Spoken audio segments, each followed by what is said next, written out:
and they decide to study something and they decide to learn new skills as a result of that universal bump. Some special person came in and touched off them for a moment intellectually and then sends them off in a particular way. And if you look what happens, right, over the course of 20 years, their predestiny was here, but over the course of 20 years, that gap gets wider and wider and wider, and they end up starting their family out here. So their children start out here as opposed to here. Hope you're getting the picture. Okay, 20 years from now.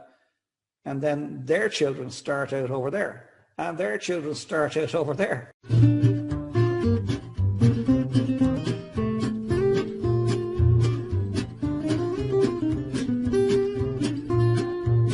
Hello there and welcome to another Coffee with Colm, and thank you for joining me. What goals have you set for 21-21? Now, you didn't mishear me. What goals have you set for 21-21, 100 years from now? I'm quite sure many of you haven't set 100-year goals, and I'm here to propose that you might consider it. Many of us look at this year or the next 3 years, next 5 years, next 10 years, and we set goals in that time frame. But I'm here to just pose the question. What goals will you set, could you set for 21-21? Then you're thinking to yourself, sure, why would I bother, Colm? I'm not going to be here. That's the point. You're not going to be here.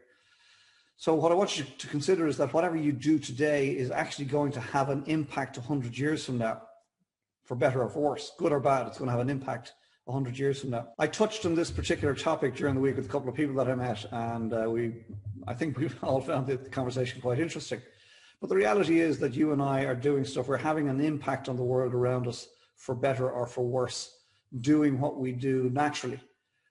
And without thinking about it, we're having an impact on society 100 years from now. And I'm not just talking about the planet. Of course, we need to reduce, reuse, and recycle. Of course that. And of course, we're assuming that there won't be an existential crisis between now and then. And in fact, the planet will survive. Well, let me correct myself, Colm. The planet will survive to 21-21. The question really is, will the human species survive to 21-21? I think that's up to us. Okay? But assuming the human species will survive to 21-21, what goals would you like to set for 21-21? What goals would you like to set for your having been here in 2021 that you'd like to see manifest and still remain and be improved upon 100 years from now? I've always imagined that educators do 100-year work. Educators do 100-year work. Now, let me explain that to you if you don't mind. So if we take the traditional educator, the primary school teacher, the secondary school teacher, and we look at the work that they do, and their role in life is to impart knowledge onto the next generation, and to do so for a period of 30, 40 years. So how many thousands of children will come through the average classroom of a school teacher over his or her career span of maybe 30, 35 years? Quite a number. And every one of those children will have the possibility of being impacted by that person, by that teacher, by that educator, and will absorb his or her attitudes to learning, his or her attitudes to people. Will obviously learn, we hope, that the subject matter being taught, but will absorb far more than just the subject matter being taught.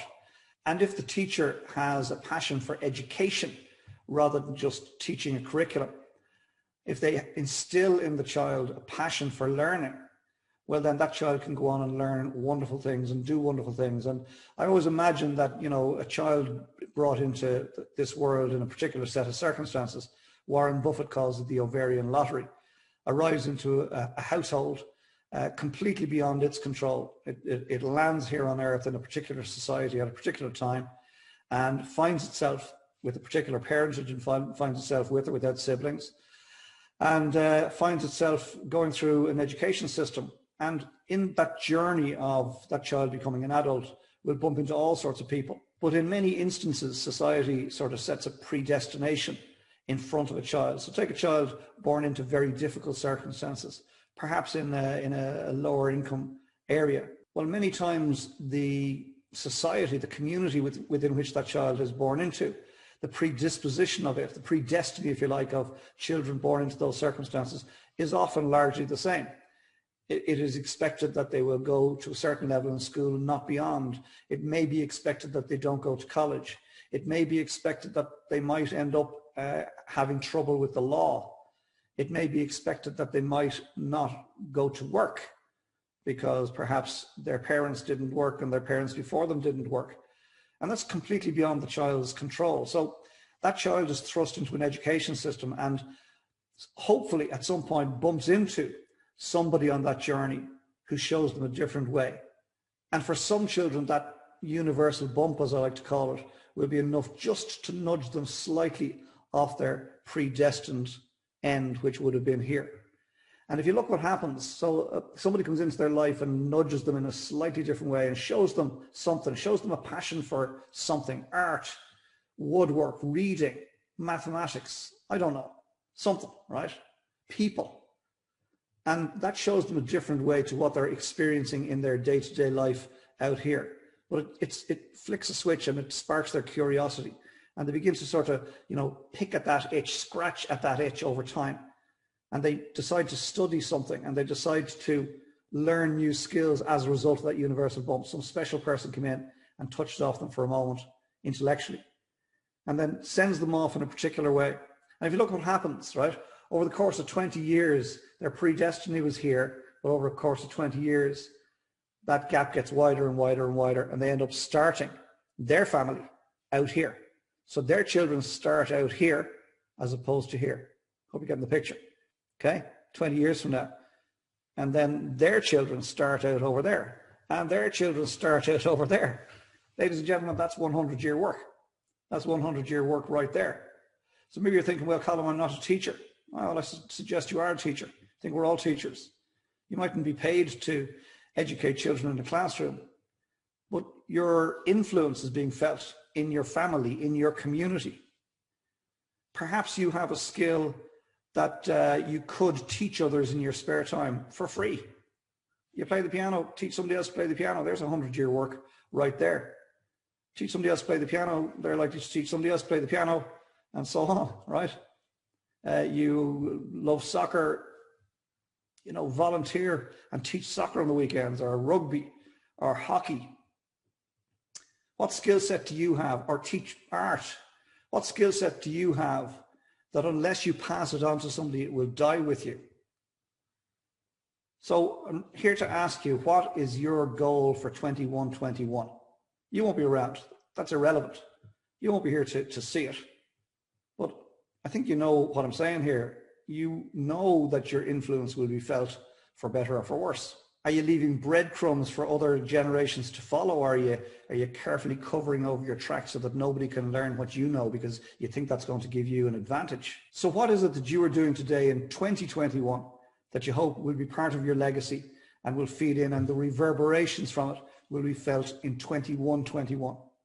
What is it that you're doing today that you're proud of and you'd like to think is having a ripple effect out there, and the ripples will still be felt 100 years from now? Think about that. What is it that your children are seeing you do that they're taking a positive lead from, that they will take on into their families? Perhaps you don't have children. That's not the point, because whether you have children or you don't have children, you are influencing the next generation somehow. Somebody is watching. Somebody is watching. Somebody out there is watching. You never know who they are, likely. You'll never know who they are, right? Somebody out there is watching who you are, what you do, how you go about your business. And they're taking their lead from you, for better or for worse. They're taking their lead from you and they're saying, he's dead cool, she's dead cool. Someday I'd like to be like that. So the breadcrumbs that I was talking about earlier, that's what I want you to start thinking about. What breadcrumbs are you leaving for people behind you to pick up and learn from? And you see, somebody picks up a breadcrumb from you or from me, they can turn it into something magic. They can add in their own magic dust into it and leave another breadcrumb for somebody else. That's how we're going to influence 21-21, you and I. So the Harry Potter question, I'm going to leave you with this, the Harry Potter question. If you could wave Harry Potter's wand over 21-21, Kazam, what would the world look like? And thank you for joining for this week's Coffee with Colm. I hope and trust as ever you got something from it.